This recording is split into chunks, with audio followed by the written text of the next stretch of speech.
Dunia itu tidak bulat. Saya hampir yakin, sekitar 99,68%. Tidak pula datar. Jangan senang dulu. Karena ternyata kalau kamu lebih teliti, kamu akan menemukan bentuk yang sebenarnya. Coba kita lihat. Asep tinggal di sebuah wilayah yang masih kental dengan budaya lokalnya. Suatu hari untuk pertama kalinya ia melihat orang-orang berpakaian Harajuku. Ia begitu takjub dengan berbagai macam aksesoris yang dipakai dan baju-baju yang berwarna-warni. Ia tidak begitu memahami semangat apa di balik pakaian itu. Yang jelas orang-orang kelihatan happy saat memakainya. Singkat cerita, jadilah ia berbaju Harajuku di tengah masyarakatnya yang masih berpegang teguh pada baju pangsi, kebaya, jaipongan, dan wayang golek.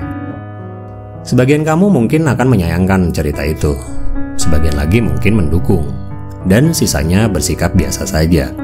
Sebab mungkin aneh dalam duniamu perlu lebih dari sekedar Harajuku. Dan kalau kamu merasa kamu lebih aneh, percayalah, kamu tidak sendirian.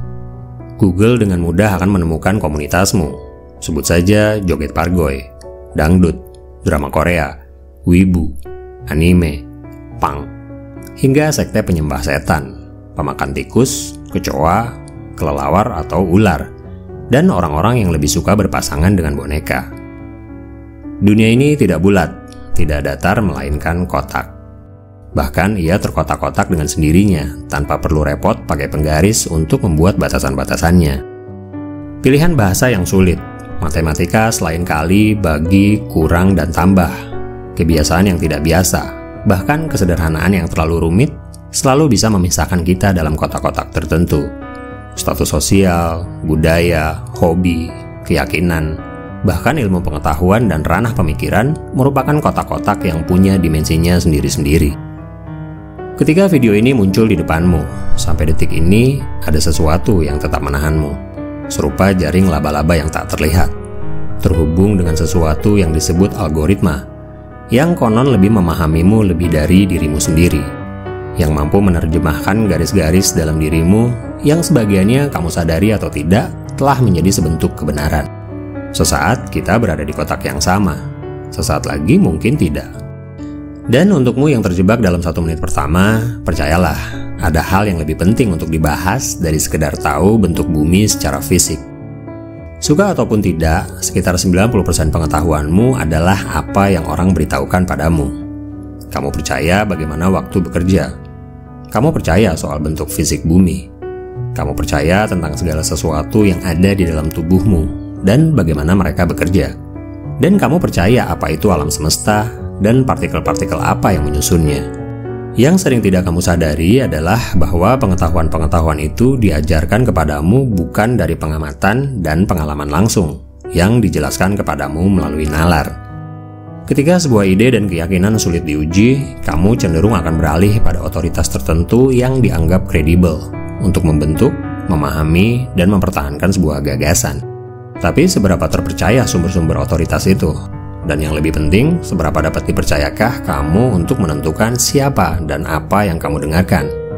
Sepanjang sejarah umat manusia, salah satu kebenaran yang sulit untuk dipungkiri adalah fakta bahwa kita, manusia, secara konsisten melakukan kesalahan.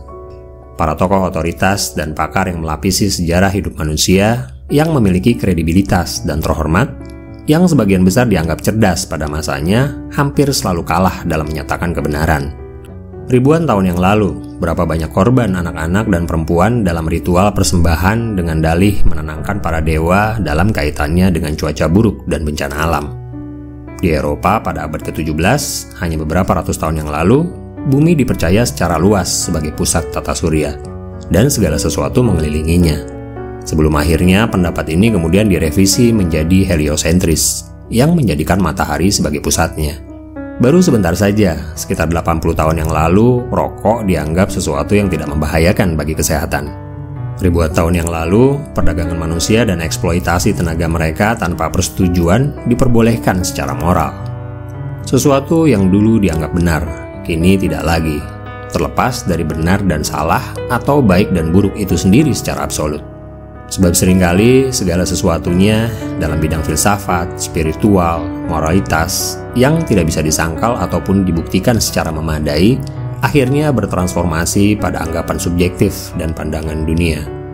Nalar manusia telah berevolusi menjadi sebuah cara untuk membuat sebuah gagasan menjadi yang paling mudah dibagikan dan dipertahankan secara sosial, tanpa perlu menjadi yang terbaik atau paling objektif. Dengan kata lain, opini publik tidak selalu benar, kecuali ya dalam sudut pandang marketing atau trader, tentu saja. Kita tidak pernah memilih pada orang tua mana kita dilahirkan, pada tubuh seperti apa, dan susunan genetik seperti apa. Tapi faktor-faktor ini telah menjelma menjadi sebuah pandangan tertentu dalam dunia kita. Pandangan yang mempengaruhi kita untuk memilih dan mempercayai sesuatu, yang kemudian kita kaitkan dengan identitas kita. Kita cenderung menggunakan nalar kita bukan sebagai alat untuk bergerak maju menuju kebenaran dari hasil perkelahian dengan diri kita sendiri, melainkan menjadi metode untuk mempertahankan dan membuktikan keyakinan tersebut hampir secara buta tuli. Kita mencoba untuk membuktikan bahwa apa yang kita percayai pada akhirnya akan tiba dengan adil secara intelektual dan rasional, bahwa yang kita yakini adalah sebuah kebenaran absolut. Kita cenderung sulit untuk mengakui bahwa dunia ini ternyata jauh lebih rumit, bahkan lebih asing dari yang pernah kita duga. Sesuatu di luar sana yang sulit atau bahkan tidak dapat diuji, yang tidak diketahui, dan yang tidak dapat dibuktikan, yang sering kita bicarakan terlalu keras dan kadang melukai, tanpa pernah tahu apakah kita pernah benar dalam arti yang sebenar-benarnya. Sejarah umat manusia adalah serangkaian kegagalan pada sebuah jalan menuju kebenaran absolut yang tidak atau setidaknya belum terjangkau. Dan kita adalah bagian dari sejarah itu sendiri, yang merupakan partikel-partikel sangat kecil yang melekat pada tubuh ketidaktahuan. Bukankah kita semua punya skeptisisme sekaligus ketidaktahuan yang sama pada sebuah gagasan di luar kotak kita sendiri? Mungkin satu-satunya cara terbaik untuk menjadi yang paling benar adalah dengan berasumsi bahwa kita mungkin salah, yaitu dengan menggunakan nalar, bahkan untuk menyadari batas-batas nalar itu sendiri. Sebuah kesadaran di mana kelemahan dan kekuatan nalar akan berputar bersama-sama dalam sebuah gaya sentrifugal yang berputar seimbang di sekitar titik ego, yang dengannya ia menemukan dirinya dalam bentuk empati, kasih sayang, dan kemampuan untuk menahan diri. Menjadi tahu di ketidaktahuan kita. Sering yang kita perlukan adalah menciptakan dunia kotak kita sendiri.